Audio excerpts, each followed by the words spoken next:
And it's going to follow a similar format. Um, but if you read Matthew, that story casts a much darker shadow. Luke gave us the manger and shepherds and angels. Matthew offers up the mysterious Magi and a furious Herod, a massacre, and a refugee flight into Egypt. Now, all of these elements from Luke and Matthew all came together in late medieval and Renaissance times. It was St. Francis of Assisi in 1223 who gained permission from the Pope to create the first living nativity scene. And that's where the shepherds and the kings came together. And ever since then, they've showed up in art as well as in our home creche scenes dating back to the 13th century. Well, I think it's safe to say that shepherds and angels seem to rule in the Christmas carol category because it really seems that We Three Kings is our only greatest hit featuring the Magi. I'm going to start today by sharing a brief video that shares the story of how this carol came to be written, and then we'll follow it immediately with a beautiful choir rendition from King's College Chapel at Cambridge as part of their 9 lessons in carols.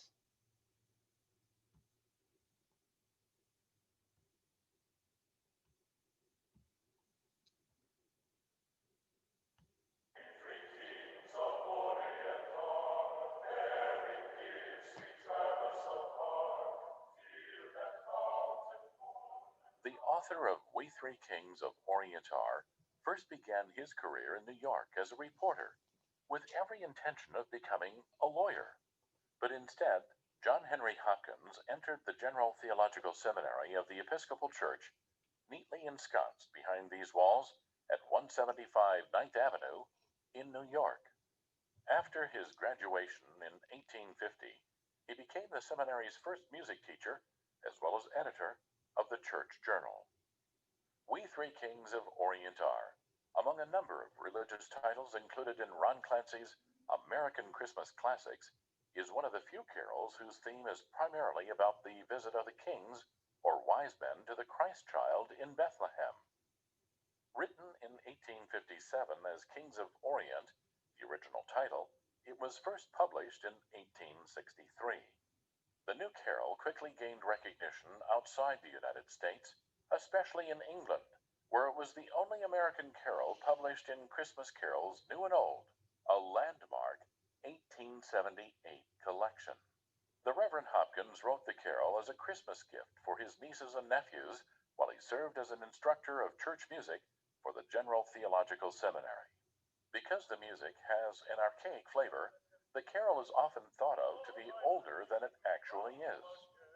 Plus, the unique structure of Hopkins' carol allowed the kings to have direct speech and an opportunity for drama, as bass, baritone, and tenor voice parts. The journey of the three kings as wise men, or magi, a class of priestly astrologers and magicians of Persia, appears in the New Testament in St. Matthew chapter 2, verses 1 through 11. During the early days of the Christian Church, the exotic story of the three kings caught the popular imagination, and the three acquired names: Casper or Gasper, the king of Tarsus; Melchior, the king of Arabia and Nubia; and Balthasar, the king of Saba or Sheba. In Europe, an interesting custom developed over the centuries regarding the three kings. On the day of Epiphany, or January 6th, parish churches blessed and distributed water and chalk for the blessing of homes. The water was used in remembrance of baptism. The chalk was used to mark over the front door the initials of the three kings and the numerals of the new year, such as 20 plus C plus M plus B plus 09 for the year 2009. From the greatest palaces to the humblest dwellings, the chalk marks were the same for all, and intended to lead the three kings, should they return, to easily find where Christ would be, in our hearts and minds. Today, this tradition is reenacted by tacking over the top of a home's front entrance door the first Christmas card received with the three kings on it. What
I'm sure many of us have seen that service broadcast, and I came across this interesting story.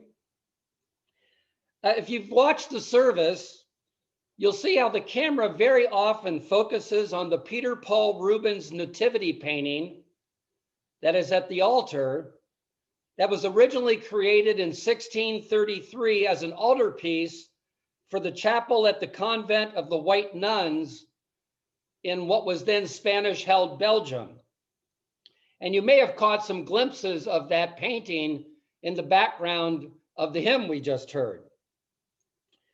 Well, in the French Revolution, the monasteries were suppressed and the convents, and the French government sold off the art. And so that beautiful painting by Peter Paul Rubens was bought by William Petty, who was the first Marquis of Lansdowne. And then it was bought by Robert Grosvenor, the Marquis of Westminster, and it was held in his family until 1959. And then it was sold for what at the time was a record-breaking amount for Peter Paul Rubens to a real estate millionaire named Alfred Ernest Allnet. he bought it because he wanted to donate it to King's College Chapel, but he had a particular purpose in mind.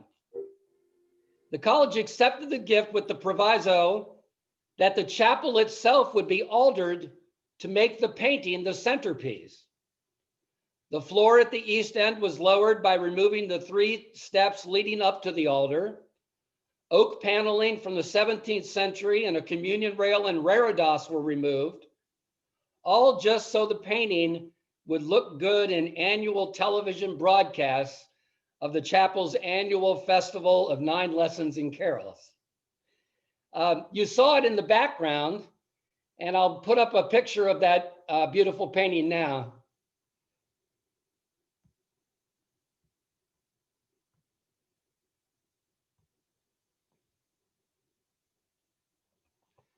So this is Peter Paul Reuben's The Visitation of the Wise Men. And let's take a look at this painting.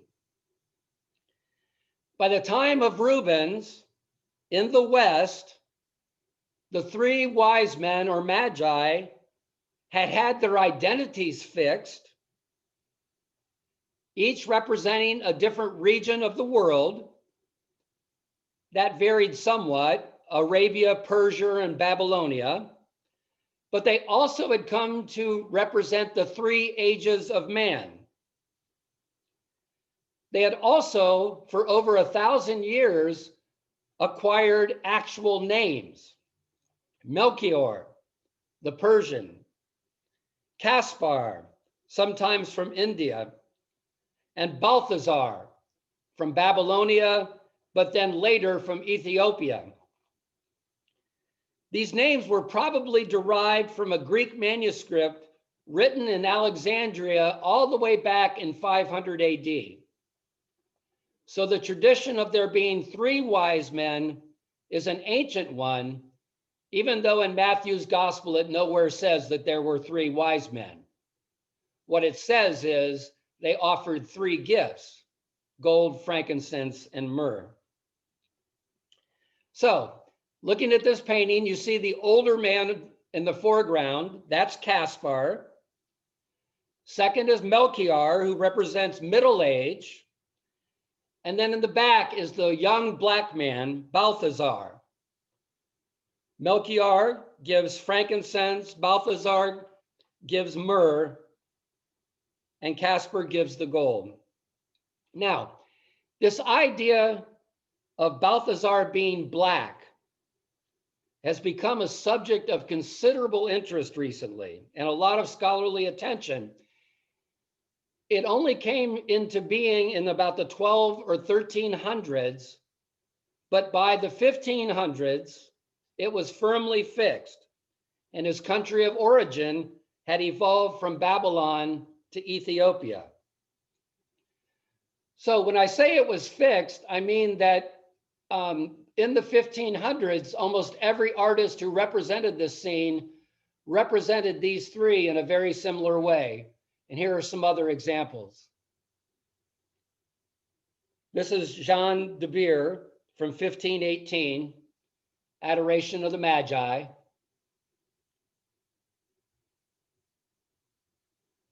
This is the Adoration of the Magi by Hieronymus Bosch.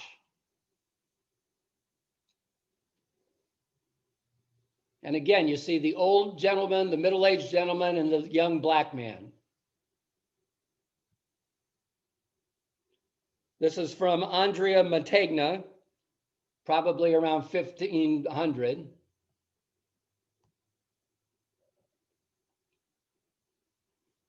And then this is a painted stained glass window from 1529. Again, with the 3 figures following the same tradition.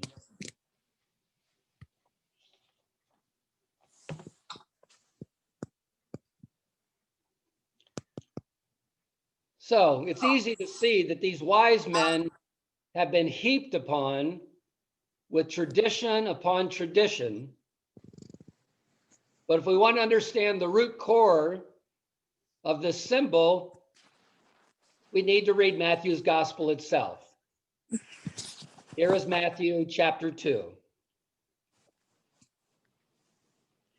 In the time of King Herod, after Jesus was born in Bethlehem of Judea, wise men from the east came to Jerusalem asking, "Where is the child who has been born King of the Jews?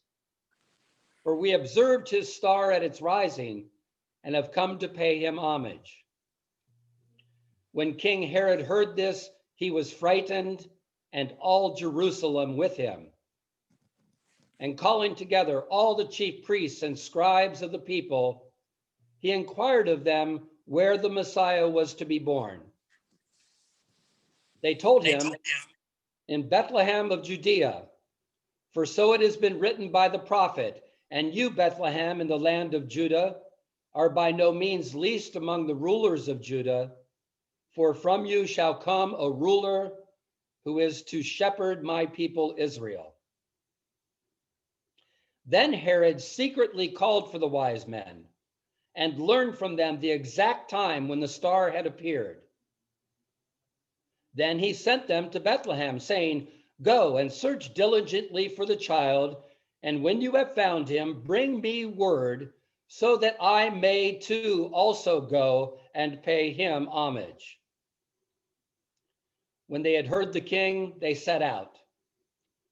And there ahead of them went the star that they had seen at its rising, until it stopped over the place where the child was. When they saw that the star had stopped, they were overwhelmed with joy. On entering the house, they saw the child with Mary, his mother, and they knelt down and paid him homage. Then, opening their treasure chests, they offered him gifts of gold, frankincense, and myrrh.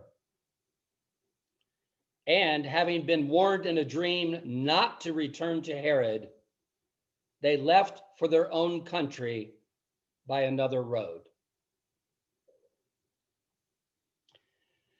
So it's very clear in hearing this Christmas story from Matthew how important it is that Jesus' birth fulfills Old Testament prophecies, and that the birth is acclaimed by the Magi from distant lands so that all the world will proclaim his birth.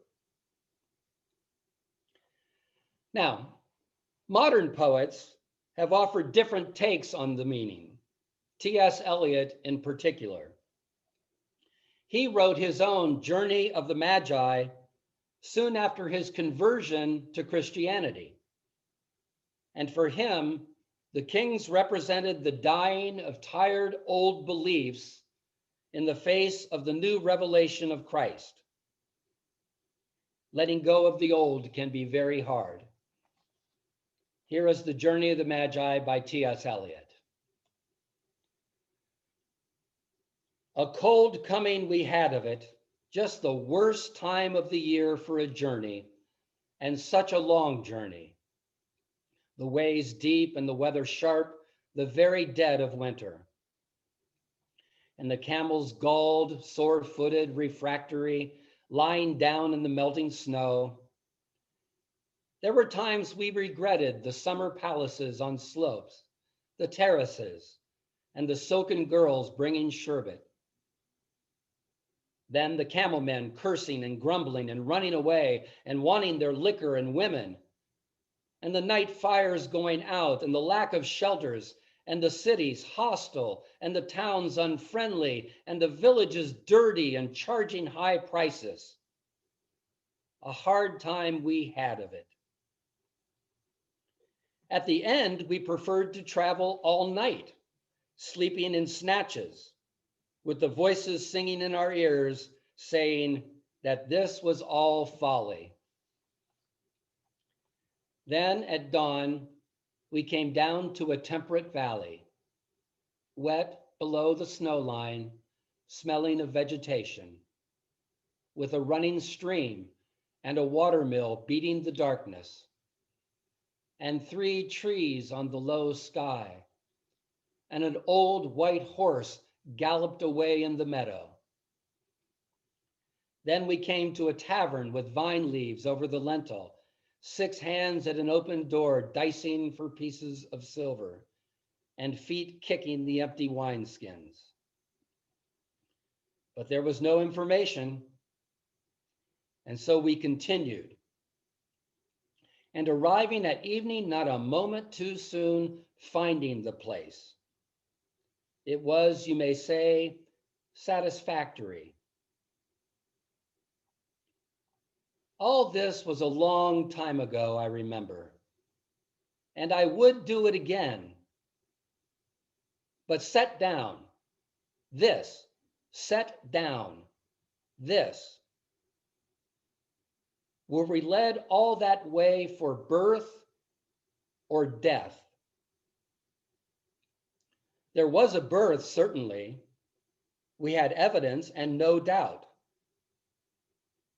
I had seen birth and death, but had thought they were different. This birth was hard and bitter agony for us, like death, our death.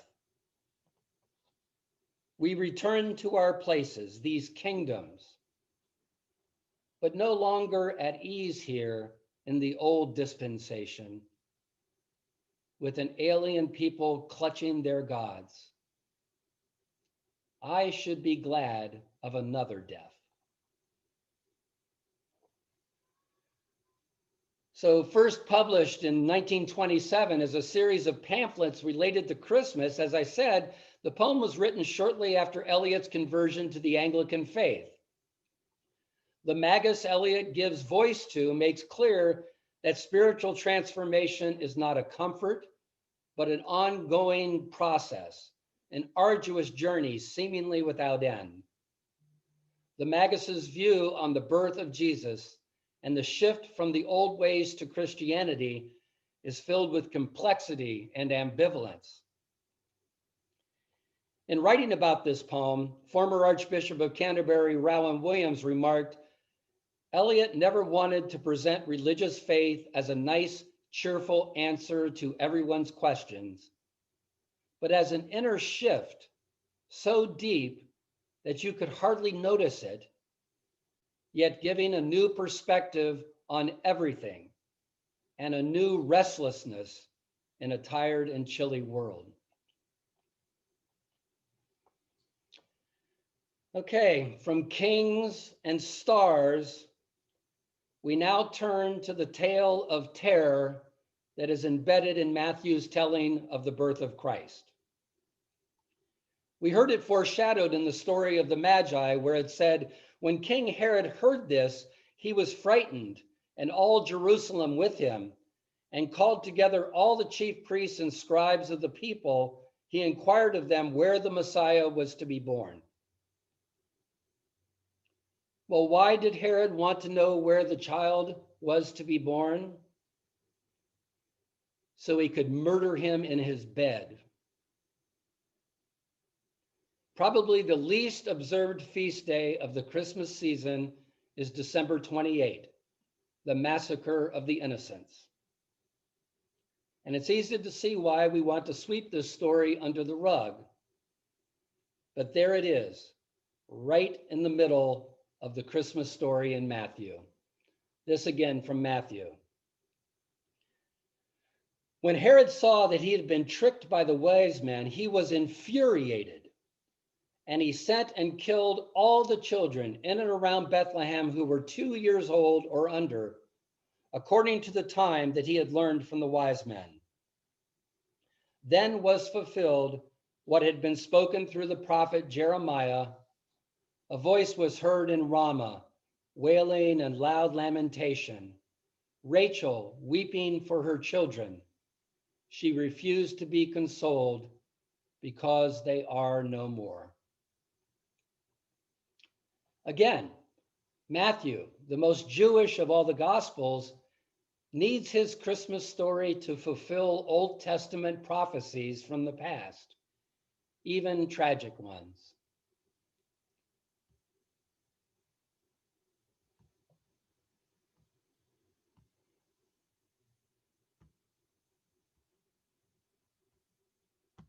I'm going to put up a slide.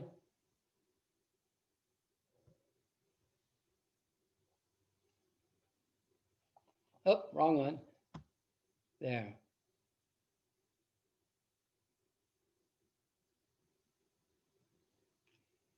Here is a grotesque painting by Cornelius van Haarlem, who as a youth survived a massacre of his own when the Spanish slayed Protestants on their way out of the Low Countries. He knew what he was painting. A rough, cynical poem from the Australian poet A.D. Pope, based on this very painting, begins like this. The big, sweet muscles of an athlete's dream pose for the sporting picture. Herod's guard opposes the selected ladies' team. The game is murder, played as a charade.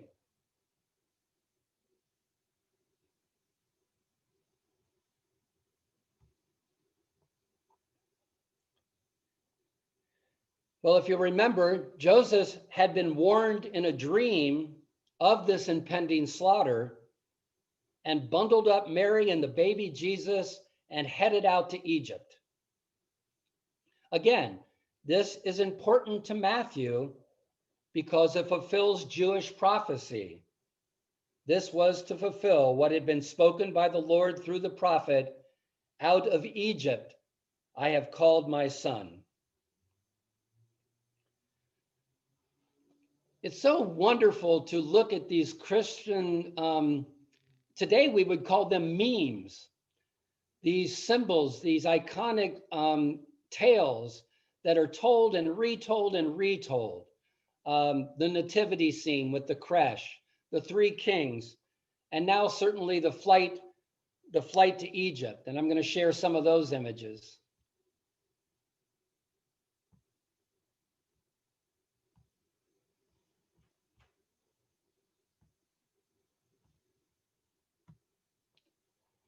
So this is El Greco, painted in 1570, of the flight into Egypt.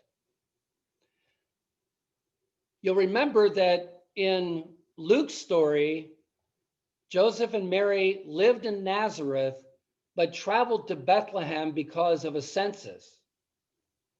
In Matthew's story, Joseph and Mary are residents of Bethlehem. And after their flight into Egypt, they are warned by an angel not to return to Bethlehem because there are still people seeking the child's life. And instead, they relocate to Galilee, to the town of Nazareth. So this image of the flight into Egypt, seen in many different medium. This is a carving on the facade of a French cathedral from the 1100s.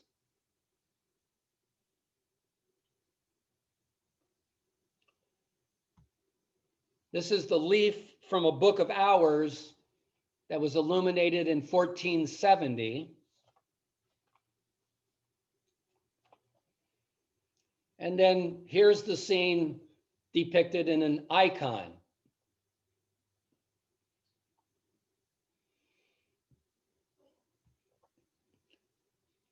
And then finally, here's a contemporary painting of the flight into Egypt by Hay Key. Now, Hay Key is a fascinating artist. He was the first person in mainland China to earn a PhD in religious art after the 1948 revolution, and he earned his degree in 1992.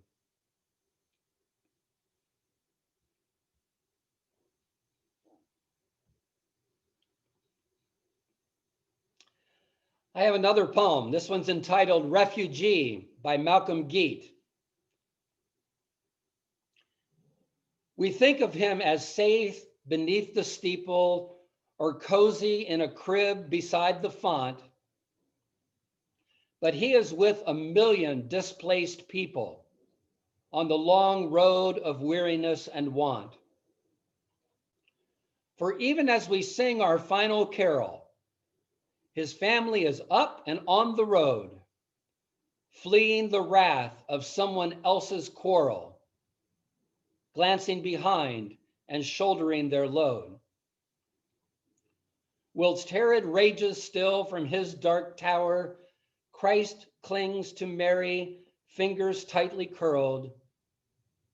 The lambs are slaughtered by the men of power, and death squads spread their curse around the world.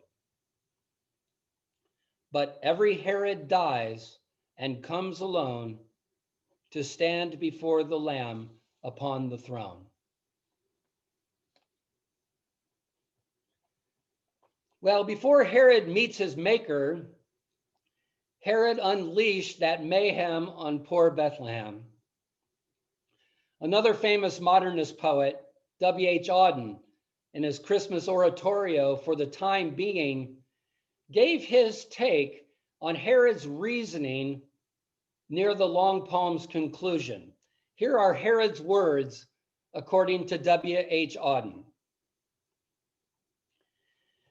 Judging by the trio who came to see me this morning with an ecstatic grin on their scholarly faces, the job has been done. God has been born, they cried. We have seen him ourselves. The world is saved, nothing else matters.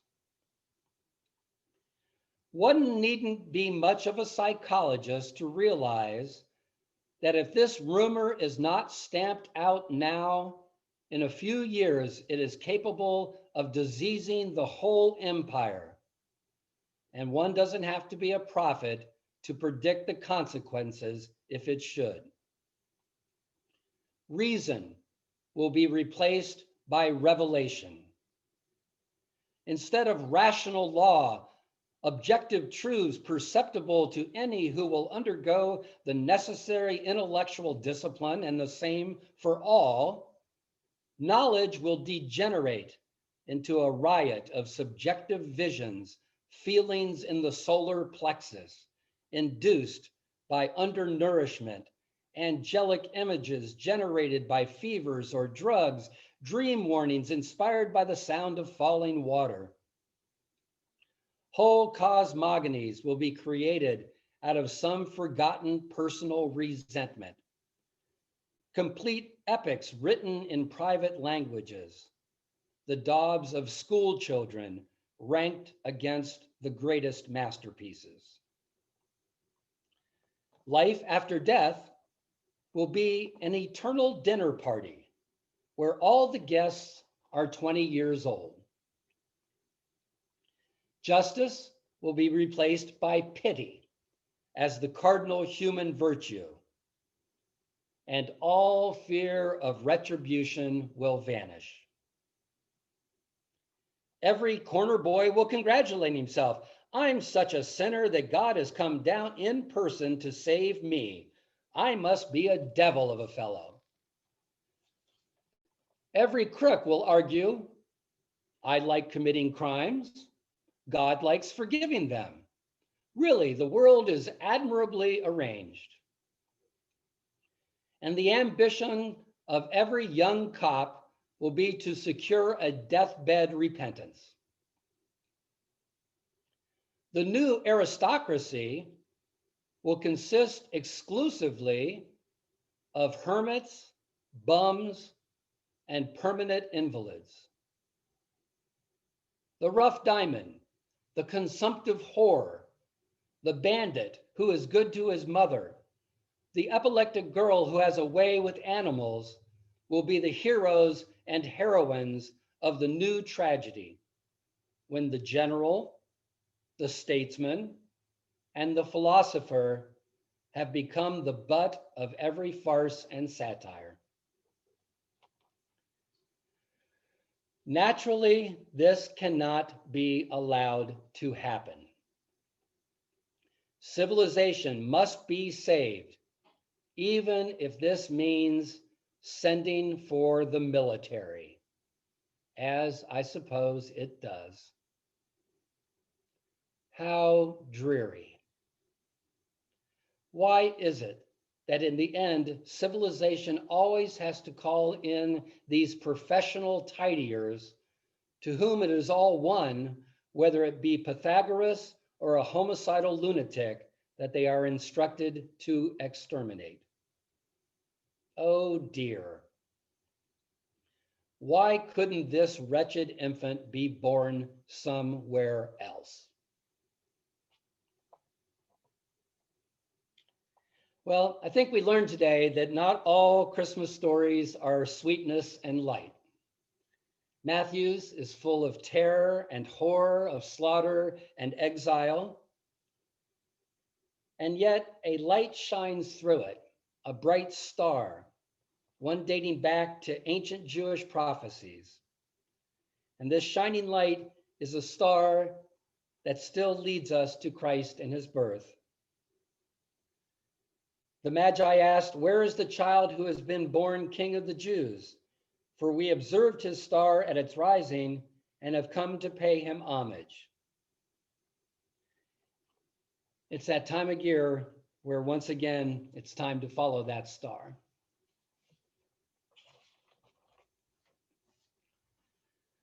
So I've finished. If folks want to unmute themselves, any questions or the comments, folks want to add their own reflections? I promise next week will be more upbeat as we go right into Christmas time, but this is what I found when I dove deep into Matthew's understanding of the birth of Christ.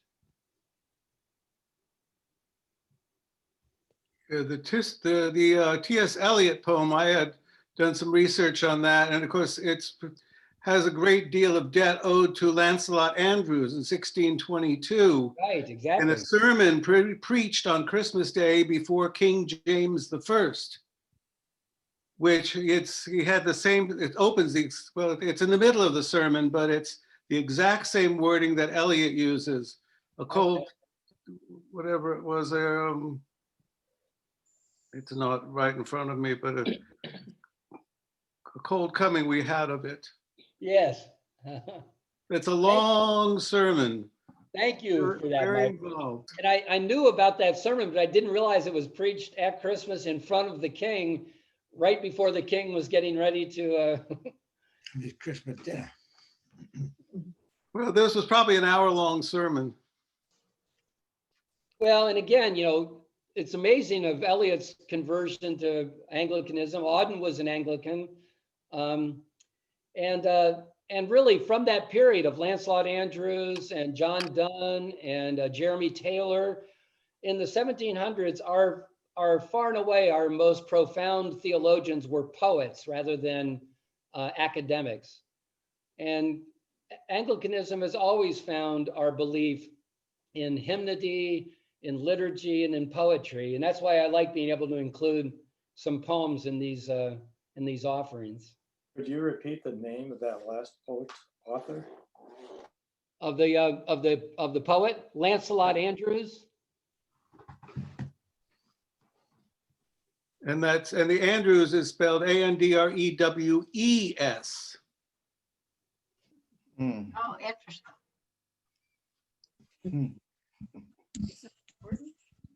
Yeah, there's a whole group of them that are called the Caroline Divines because they were writing at the time of King Charles, both the first one and the second one.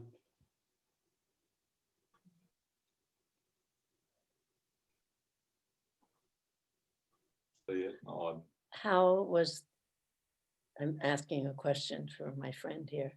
Oh. How was Peter, how is the church affected by the poetry of Eliot and Peter, Auden? what was the name of the final You're not on. poem? Oh, the final poem was called Refugee. Oh, no, the final one from Auden is called For the Time Being. It's a 55-page poem. It's a wonderful thing to read. We used to read it in a group setting at Christmas time. There's 16 different parts. And for Inez, the question was about how did Eliot affect Anglicanism? Well, I think we had a bigger effect on him than he had on us, but that's a little chauvinistic on my part. I think there might be an Eliot poem that has as the text of one of our hymns in the hymnal.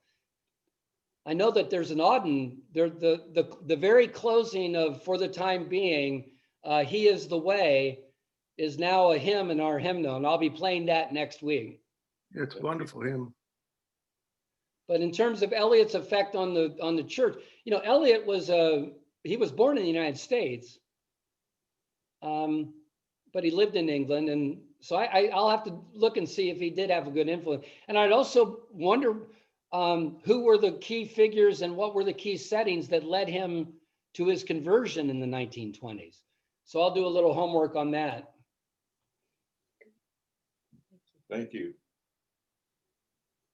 I have to laugh a little bit, Peter, because we are on Gaudete Sunday today. So Peter's right. It was a little, Gaudete Sunday is the one Sunday, well, maybe two if we do, if we recognize Mary's Day, but where we wear pink because we are rejoicing. So this is important information, but as Pete said, it's a joyful day today. Yes. Pete, who wrote the story of the Magi and what it was like to travel? The first poem, The Journey of the Magi, was T.S. Eliot. Okay. We have that. Get my poets mixed up. Yeah, I and the Andrews sermon is available online. I believe this month we have a conjunction, is it not, of two of the planets which are creating quite a bright light in the western part of the sky. Am I right? Yes, I've been watching that. They're getting closer and closer, and on the 21st, they'll be almost on top of each other. Saturn and Jupiter. Yes. They were beautiful last night. What part of the sky was that? Huh? What part of the sky was that? We see it in the western sky they're setting about 2 hours after the sun. So if you look towards the west, they'll come. They'll be very clear if it's a clear sky as soon as the sun goes down. Okay. And that's the first conjunction that close in 800 years. Wow. That's not exactly our view from here. No, it's not. Some people will remember the Hale-Bopp comet Yes. some years ago, which was in the sky for quite a while. And I have a wonderful picture that was a night photograph of the comet over the roof of my boarding school chapel. Oh, Gosh, Wow. better send it to us. I'd like to see that. Yeah, can you send it? Yeah, I'll have to scan it. Can we do But that? I got I the don't know. picture in a frame. I'll try to do that. Cool. Great. Wow. I'll send it One to of the Reuben fascinating and she things can- about today was, again, just like we saw last week, where how much poetry, how much art has been generated by laid him in a manger because there was no room for him in the inn. Same thing with these three, and there weren't three, with these Magi that show up. I mean, it's only a few sentences, but it's pretty clear that Magi were priests of the Zoroastrian religion. Mhm. So they came Oh. from Persia, and the translation, when they go home to their country, they're going home to the same place. So these, and who knows what other stories. There's lots of stories in the Roman times of when there's a new emperor, the Armenian king will come on a procession and bring gifts. So it could have been that this story was taken by Matthew based on tribute and homage paid to Roman rulers, but they're very clearly not three, and they're very clearly not kings, and they're very clearly not from different parts of the world. And yet, That is something. in Christian tradition, you could probably get into a fist fight about that in a bar, about who these kings, who they were. And so it's always fascinating to me of what the people do with the stories and how they own them and change them and retell them in order to create their own meaning and their own understanding. But again, three Zoroastrian, I mean, not even three, some Zoroastrian priests go to see this new baby, and everything that we've done, even giving them names, and these names date back to 500 AD. I mean, it wasn't like some medieval passion play. I mean, so I think it really reveals the human desire to make meaning out of myth. Now, what countries, refresh my memory, Russia. was the Zoroastrian That was in Persia, teachings? Persia. Where? part of Persia, and it was Zarathustra. Zoroaster, his name was also transliterated as Zarathustra. So Hermann Hesse's novel, and I don't know much about Zoroastrianism, but it was a dominant faith of the Persian culture I for recall that, yeah. years, from Yeah. 600 BC to 600 AD. Many of you know the story of the fourth Magi, which is always an interesting one. Oh, yes. That's a great story. Right. Lovely. Okay, so I have to go to our next Okay, service. I think we're wrapping it up. Okay, I have one announcement. Fortunately, we have one more week together with Pete as we look at the birth of Christ. And I just want to thank Pete for all that he's doing. He's been such a wonderful part of our adult faith formation this time. Absolutely. So please come next week. But I did want to say that even though Pete is not going to be with us the next 2 Sundays, or maybe he is if he gets bored, we will start teaching again on January 10th, and using a book that our own Brinley Morgan right there first told us about, the God of the Pandemic. So What's it called? that'll be on January 10th, and I'll be one of our instructors there, or helping our instructor there. And thanks to Brinley again for bringing that to our attention. Yours? But the next, No, it's fine. the What's next, the book? What's Two the of you book? didn't sing. I know, but This is Frozen. yeah, so is yours. Okay. okay, it's okay, Margot. Just one final thing, because poor Margot's having a hard time with her thing. We will have coffee hour on the 27th, and then that next Sunday, I think it's the 3rd. So if you just, want to chat, which I always love when we do, please do that. Bring any photos. We'd love to see your Christmas tree. Anything. I see Helen's. Exactly. Helen's is the only one we've got to see. Yeah. So if there's anything you My want to share, son who chopped it down. Oh, very good. nice. All right, everyone. That's all the announcements I have, but I am going to be here. And I'm glad to speak to 5 of you or 25. So I look What's the forward name to of it. the book? What's the name of the book for the January 10th? Oh, it'll be called God of the Pandemic. God Thank of you for asking. God of the Pandemic. No. That's a new one. So it's going to be about, reflecting on that and lament and all sorts of things like that. So well, this is a brand new book. So of this pandemic. Who is the author? N.T. Wright, right, Brinley? Yes. There's so many Wrights that read that I don't want to say the wrong one. So I will give you more information. This will all be put in publications, like starting hopefully this week, if everyone gets it. So I'm going to also look that up. But I just wanted to let you know where we're going to go forward. And then hopefully, we'll be able to welcome Pete again soon in the very near future. All right. I'll see everybody next week. And I'm going to run to church. All right. Thank you. Bye. Bye. Thanks. Bye. Hi, Cheryl. What's up, Darling. John's Hi, got Ruth. Bye. Glad to see you. Glad Hi, Inez. Good to Thank see you. everybody. Hi. Bye. Hi. Everybody. Nice Wow. to see you all. God Well, bless that was- you. Happy birthday, Inez. Happy birthday. Thank you, sweetie. Thank you. And also Bill Forbes, if you're still there, this is your birthday week too. Happy birthday, Bill. Birthday, Bill. Birthday's today. Today's his birthday. Bill's is today? Yeah, today, yeah. Well, happy birthday birthday. to you and many more. All right. Happy birthday, Bill. Thank you.